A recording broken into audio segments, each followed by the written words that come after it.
1500 preloaded गानों वाला keypad phone धमाकेदार साउंड के साथ कारवा mobile.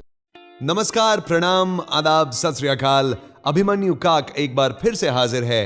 Welcome to our show. और आज हम एक हिस्टोरिक डेस्टिनेशन के बारे में आपको बताने वाले हैं। आप में से शायद बहुत से ऐसे लोग हैं जो इस डेस्टिनेशन के बारे में ज्यादा नहीं जानते होंगे, पर इसके पास के अजंता एलोरा केव्स के बारे में स्कूल बुक्स में पढ़ा डेफिनेटली होगा। जी हां, हम बात कर रहे हैं महाराष्ट्र के औरंगाबाद के बारे में। जब हम औरंगाबाद का नाम सुनते हैं तो सबसे पहले अजंता एलोरा केव्स याद आते हैं, पर इस शहर में इन केव्स के अलावा भी बहुत कुछ है देखने को। मुगल सम्राट औरंगजेब के नाम पर औरंगाबाद का नाम रखा गया है। महाराष्ट्र में यह एक बहुत ही लोकप्रिय शहर है। औरंगाबाद शहर भारत के पश्चिमी क्षेत्र में आता है। महाराष्ट्र राज्य के उत्तरी भाग में स्थित है। खेम नदी से घिरा औरंगाबाद डिस्ट्रिक्ट हेडक्वार्टर्स के रूप में कार्य करता है। वर्ष 1681 यानी 1681 में औरंगजेब ने औरंगाबाद को अपने अभियानों के लिए इस्तेमाल किया था। औरंगाबाद इंडिया के सेंटर में था और इस क्षेत्र को अफगान और सेंट्रल एशियन हमलावरों की हमलावर सेनाओं से सबसे सुरक्षित माना जाता था। औरंगजेब की मृत्यु के बाद औरंगाबाद शहर हैदराबाद के निजाम के शासनकाल में आया। 1960 में इसका महाराष्ट्र राज्य में मर्जर हो गया। मुगल शासन से बहुत पहले औरंगाबाद का इतिहास वास्तव में बौद्ध धर्म के युग से जुड़ा है। अजंता और अलोरा की बुद्धिस्ट केव्स ने हमारे देश में उस समय के स्पष्ट बुद्ध प्रभाव को अमर कर दिया था। इन दोनों स्मारकों को यूनेस्को द्वारा वर्ल्ड हेरिटेज साइट घोषित कर दिया गया है। औरंगाबाद शहर की संस्कृति हैदराबाद की मूल संस्कृति से इन्फ्लुएंस हुई है। औरंगजेब का मकबरा यानी कि टॉम्ब औरंगाबाद के पास एक छोटे से शहर खुलादाबाद में स्थित है, जो एक लोकप्रिय पर्यटन स्थल भी है। हालांकि सबसे प्रसिद्ध स्मारक बीबी का मकबरा औरंगजेब की पत्नी का बरियल चेंबर है, जो ताजमहल के जैसे ही दिखता है। एक टूरिस्ट हॉटस्पॉट होने के कारण औरंगाबाद इंडिया के मेजर सिटीज से रेल लिंक, फ्लाइट्स और नेशनल हाईवेज से बहुत अच्छी तरह कनेक्टेड है। यहां का चिकलथाना एयरपोर्ट एक इंटरनेशनल एयरपोर्ट है और मुंबई, दिल्ली और हैदराबाद जैसे बड़े शहरों से यहां डेली फ्लाइट्स आती जाती हैं। अगर आपको औरंगाबाद की टिकट्स नहीं मिली तो पास ही के मुंबई और पुणे एयरपोर्ट्स पर आप लैंड करके औरंगाबाद जा सकते हैं।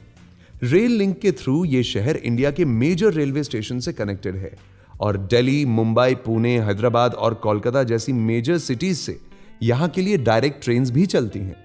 इसके अलावा आप मुंबई, पुणे, नासिक, हैदराबाद, गोवा, अहमदाबाद, इंदौर और नागपुर से ओवरनाइट बसेस के जरिए औरंगाबाद पहुंच सकते हैं।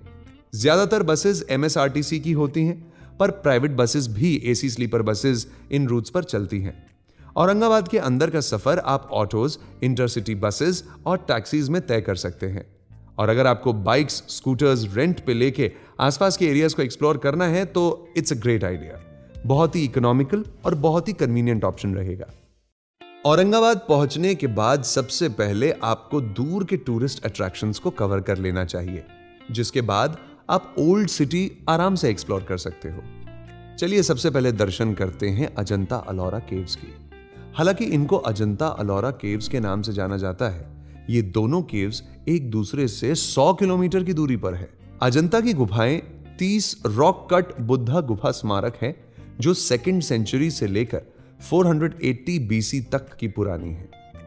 गुफाओं को 2 चरणों में बनाया गया है। पहला चरण 2री शताब्दी पूर्व के आसपास शुरू हुआ था, जबकि दूसरे चरण का निर्माण लगभग 650 BC में हुआ था। अजंता केव्स में 250 फीट की चट्टान पर उकरी गई विभिन्न बुद्ध परंपराओं के प्राचीन मठ और पूजा हॉल्स हैं। केव्स में बुद्धा के पिछले जीवन और पुनर्जन्म और बौद्ध देवताओं की रॉक कट मूर्तियों को चित्रित करते हुए चित्र भी मौजूद हैं।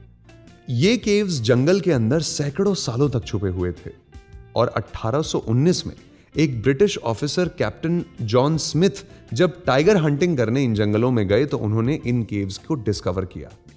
अजंता केव्स एक चट्टानी कड़ी के किनारे पर स्थित है, जो उत्तर की ओर छोटी नदी वघूर पर दाखन के पत्थर में स्थित है। इसके अलावा यहां पर कई वाटरफॉल्स भी हैं और इनकी आवाज आपको केव्स के बाहर से सुनाई देती है। अजंता शैली, अलोरा केव्स और अन्य स्थानों जैसे कि Elephanta caves, Aurangabad caves, Shivleni caves और कर्नाटका के केव टेम्पल्स में भी पाई जाती है। केव्स के बेस पॉइंट पर आपको एंट्री टिकट लेनी पड़ेगी और यहां से आपको ऊपरी तरफ जाने के लिए सीढ़ियां चढ़नी पड़ेंगी। ऊपर जाते ही आप पहुंचेंगे केव नंबर 1 के पास। बाकी 29 केव्स भी एक के बाद एक इस एक ही लाइन में दिखेंगे। हर एक केव की एक अलग स्टोरी है और हर एक केव अलग आर्ट दर्शाता है। सारे केव्स को देखने में आपको लगभग 2 से 3 घंटे लग सकते हैं। केव्स को ऊपर से देखने का एक व्यू पॉइंट भी है और यहां तक जाने के लिए स्टेप्स बने हुए हैं। यहां से आपको सारे केव्स का 120 डिग्री व्यू मिलेगा। अजंता से अलोरा का रास्ता 100 किलोमीटर लंबा है और 3 घंटे की ड्राइव है। औरंगाबाद से इसकी दूरी केवल 15 किलोमीटर है। औरंगाबाद से जब आप एलोरा केव्स की तरफ सफर करेंगे तो पहले आएगा दौलताबाद फोर्ट या देवगिरी फोर्ट। यह 12वीं शताब्दी में भीलिमा के यादव राजा द्वारा बनाया गया था और इसे देवागिरी कहा जाता है। देवागिरी को देवागढ़, सरगिरी और धारागिरी भी कहा जाता है। 14वीं शताब्दी की शुरुआत में सुल्तान मोहम्मद बिन तुगलक ने अपनी राजधानी दिल्ली को देवागिरी से रिप्लेस कर दिया था और इस किले का नाम दौलताबाद रखा। किले में विशाल दीवारों की परतें हैं, चारों ओर गहरे पानी की खाई है और एक मजबूत रक्षा के लिए प्रवेश मार्ग की व्यवस्था है। प्रवेश द्वार को पार करने के बाद आप गार्ड रूम और प्रदर्शन के लिए रखी विभिन्न प्रकार की तोपों के साथ मजबूत दीवारें देख सकते हैं। प्रवेश द्वार की व्यवस्था इस तरह से की गई है कि गेट्स में प्रवेश करने वाला कोई भी शत्रु हर तरफ से हमले के लिए एक्सपोज्ड है। मेन एंट्री गेट के आसपास की दीवारें अभी भी अच्छी हालत में हैं। मेन एंट्रेंस को पार करने के बाद हम मुख्य किले के क्षेत्र की ओर चल पड़ते हैं। वॉकवे के बाईं ओर आप पानी की एक विशाल टंकी देख सकते हैं जिसे हाथी तालाब के नाम से जाना जाता है। यह एक आर्टिफिशियल लेक है जो कम से कम 66 मीटर्स गहरी है और पूरे किले के लिए पानी का मेन सोर्स थी किसी जमाने में। अच्छा, झील के पीछे एक बहुत सुंदर मंदिर है जिसे भारत माता मंदिर के नाम से जाना जाता है। यह मंदिर भारत माता को समर्पित है। मंदिर के आंगन में एक विशिष्ट छत नहीं है, लेकिन सुंदर मूर्तियां जरूर है। इस मंदिर का आकार ऐसा लगता है मानो यह याद के प्राचीन काल से ही है। मंदिर के खंभों को इस तरह से बनाया गया है कि वो एक ही पंक्ति में और एक ही आकार के हैं। मंदिर की एंट्रेंस में प्रवेश करने के बाद ही मंदिर की सुंदरता को देखा जा सकता है। वॉकवे के दाईं ओर 4 चरण 100 मीटर की ऊंचाई का टावर है जिसे चांद मीनार के नाम से जाना जाता है। कहा जाता है कि सुल्तान अहमद शाह ने इस टावर का निर्माण गुजरात पर विजय के लिए किया था। इस मीनार में प्रवेश करना इज नॉट अलाउड। मीनार पार करने के बाद आप 2 किनारों के साथ पहले द्वार पर आ जाते हैं। किले पर चढ़ाई इस पॉइंट से शुरू होती है और फोर्ट के सबसे ऊपरी पॉइंट तक स्टोन स्टेप्स रखे गए हैं। आप दांडी दरवाजा, छन्नी महल के रूप में जाने जाने वाले दूसरे द्वार देख सकते हैं जिसका इस्तेमाल किले पर कैदियों को रखने के लिए किया जाता था। फोर्ट पर अगला आकर्षण किले के चारों ओर मोट है। मोट पर 2 पुल हैं, एक लोहे का पुल और दूसरा एक पुराना सा पुल है जो निचले स्तर पर पत्थर का बनाया गया है। पुल पार करने के बाद का पॉइंट हमें तीसरे एंट्री डोर पे लेके जाता है जो अधिकतम 10 से 12 लोगों को ही कैरी कर सकता है। इसके बाद आप एक गुफा के द्वार को डार्क मेज के रूप में देख सकते हैं। मेज में एक रास्ता इस तरह से बनाया गया है कि दुश्मन खो सकता है और आगे बढ़ना उसके लिए मुश्किल हो जाता है। छत पर छोटी खिड़कियां हैं जो सुरंग में गर्म मिर्च और तेल के धुएं को छोड़ने के लिए उपयोग की जाती थी। सुरंग में कोई भी लाइट सोर्स आपको नहीं मिलेगा। हां, दूसरे भाग में कुछ लाइट सोर्स जरूर हैं। सुरंग के रास्ते और कुछ कदमों को पार करने के बाद आप शीर्ष पर पहुंच जाते हैं। शीर्ष पार एक 8 एज्ड इमारत है जिसे बरादरी भी कहा जाता है। महल की बालकनियां आपको किले और दौलताबाद शहर का दृश्य प्रदान करती हैं।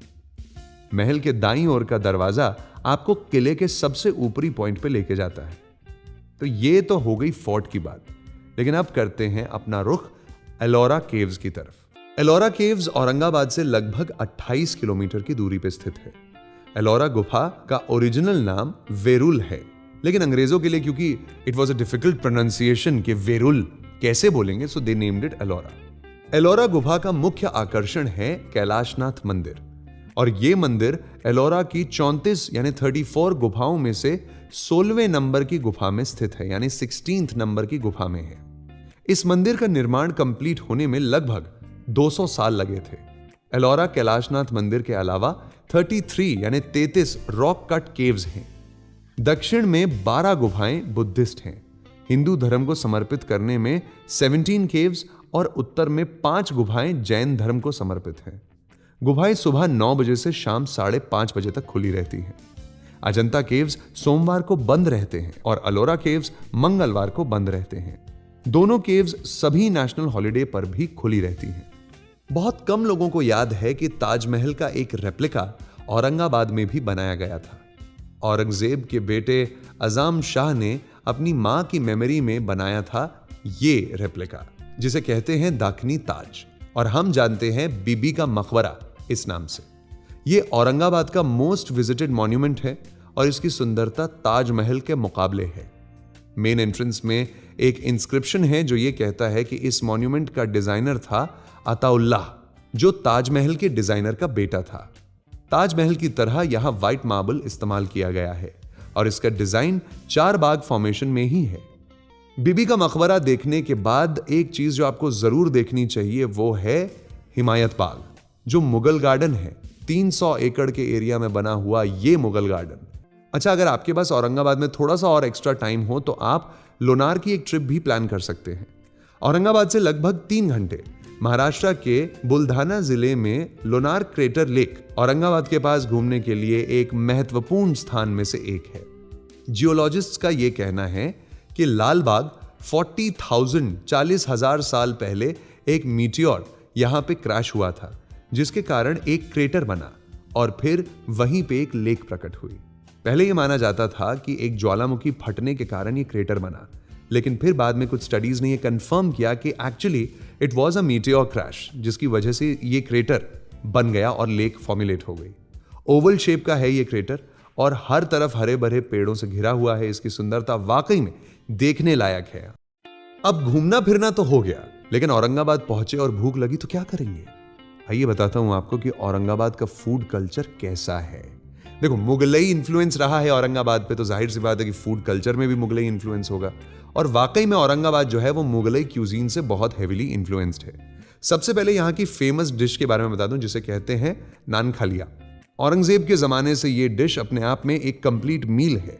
ओरिजिनली ये मटन स्लो कुक हुआ करता था और इसके पीछे भी एक स्टोरी है। एक्चुअली औरंगजेब के शासन के दौरान उन्हें दुश्मनों से हमले का डर हमेशा रहता था। रात को अगर वो कुकिंग के लिए आग जलाते थे तो दुश्मनों को उनके आर्मी कैंप्स दूर से दिख जाते थे। इसी कारण उन्होंने तंदूर पर स्लो कुकिंग करना स्टार्ट किया। नान खालिया एक ऐसी नॉनवेज डिश है और इसके साथ आप ट्राई कर सकते हैं अलग अलग टाइप्स के कबाब, जो औरंगाबाद के रेस्टोरेंट और स्ट्रीट शॉप्स में आपको दिल खोल के मिलेंगे। बुड्डी गली एक ऐसी जगह है जहां शाम को लाइन से आपको कबाब वाले सड़क के किनारे ताजे ताजे कबाब्स बनाते हुए दिखेंगे। इस एरिया में घुसने से पहले ही चारों ओर आपको कबाब्स पकने की खुशबू आ जाएगी। कबाब्स और ग्रेवीज के साथ यहाँ पे सर्व किया जाता है औरंगाबाद शीरमल, जो कि एक किस्म की ब्रेड है। कबाब्स में मिलेंगे आपको सेक कबाब, टिक्की कबाब, गलौटी कबाब, टिक्के और तंदूरी आइटम्स। राइस आइटम्स में आपको अगर बिरयानी ट्राई करनी है तो डेफिनेटली करिए। जैसा मैंने पहले बताया, हैदराबाद का कल्चर भी बहुत हद तक इन्फ्लुएंस्ड है यहाँ पे, तो खाने में भी वो चीज़ आपको महसूस करने मिलती है। खाने के एंड में ये जरूर ट्राई करें दूधी हलवा, मैंगो रबड़ी, मावा जलेबी और फिरनी। बुड्डी गली के अलावा आपको टिपिकल औरंगाबाद स्ट्रीट फूड जो है, लोकल खाना आपको रोशन गेट में मिलता है। यहाँ भी स्ट्रीट वेंडर्स है, लोकल रेस्टोरेंट है, ताज़े नॉनवेज आइटम्स है जो शाम शाम को बनाए जाते हैं। और अगर आप ईद के वक्त यहाँ आते हैं तो आपको और भी ढेरों नॉनवेज ऑप्शंस मिलेंगे। पर इन सब में से जो मेरी फेवरेट डिश थी औरंगाबाद में, उसे कहते हैं कंटुक्की। हाँ, सही सुना आपने। अगर आप औरंगाबाद आए तो मस्तानी ट्राई करें। मस्तानी इज बेसिकली 3 फ्रूट जूसेस का मिक्सचर जिसके ऊपर आइसक्रीम डालकर उसे सर्व किया जाता है। तो ये थी ट्रिप औरंगाबाद के बेस्ट टाइम की। वैसे अगर आप विजिट करना चाहते हैं तो बेस्ट टाइम इज अक्टूबर से मार्च, जो सबसे सूटेबल है। समर्स में ट्रैवल अवॉइड करें क्योंकि temperature rises up to 37 degree Celsius, और अगर उस टेम्परेचर में आप अजंता अलोरा केव्स देखने गए तो बहुत चलना पड़ेगा आपको। मॉनसून्स के महीने हैं जुलाई से सितंबर, ये भी अच्छा टाइम है ट्रैवल करने का, लेकिन ओकेजनली बारिश आपके रंग में भंग डाल सकती है। अलविदा लेता हूं आज औरंगाबाद से, और मैं यानी अभिमन्यु काक अगली बार फिर एक शहर लेके पहुंचूंगा और अपनी आवाज से आपको वो शहर दिखाऊंगा, so that you make your travel plans soon. Take care, keep smiling, keep travelling.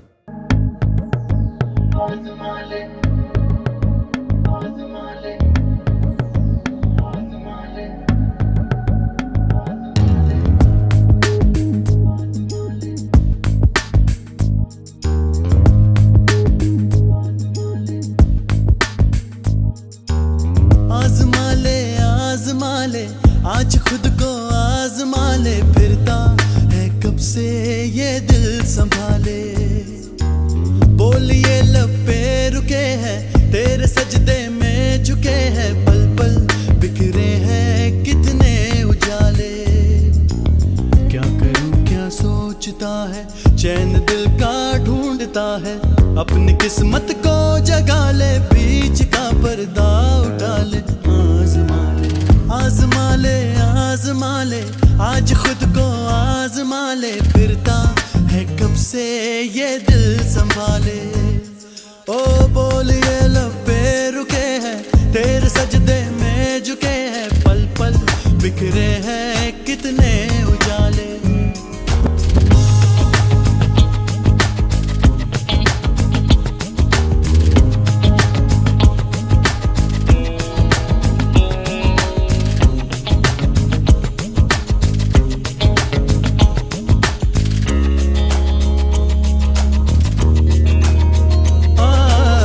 अपने गम से खेलता है, दर्द कितने झेलता है, सोचता तू और कुछ है और कुछ तू बोलता है। अपने गम से खेलता है, दर्द कितने झेलता है, सोचता तू और कुछ है और कुछ तू बोलता है। अपने दिल को तू मना ले, बीच का पर्दा उठा ले। आजमा ले आजमा ले आजमा ले, आज खुद को आजमा ले, फिरता है कब से ये दिल संभाले। बोलिए लब पे रुके हैं, तेरे सजदे में झुके हैं, पल पल बिखरे हैं कितने उजाले।